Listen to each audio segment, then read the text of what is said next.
Hello everyone, আমার চ্যানেলে সবাইকে স্বাগত জানাই। যারা যারা আমার চ্যানেলটাকে সাবস্ক্রাইব করনি, এক্ষুনি সাবস্ক্রাইব করে নিয়ে আমার পাশে থেকো, ভালোবাসা দিও সবাই। এই ভিডিওটা গতকাল মঙ্গলবারের।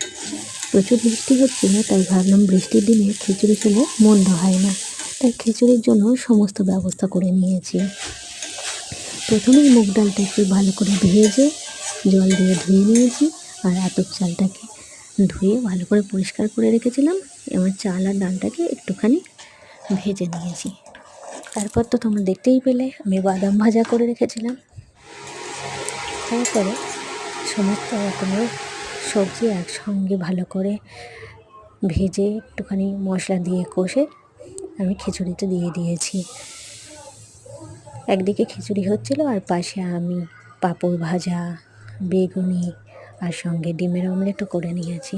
তো আমার তো খিচুড়ি একদম রেডি, পাঁপড় ভাজা, অমলেট আর বেগুনি দিয়ে খিচুড়ি একদম রেডি হয়ে গেছে। তোমরা বৃষ্টির দিনে কে কে খিচুড়ি খেতে পছন্দ করো অবশ্যই কমেন্ট করে জানিও। আর বৃষ্টি ছাড়াও এমনি খিচুড়ি খেতে যারা যারা ভালোবাসে অবশ্যই জানিও।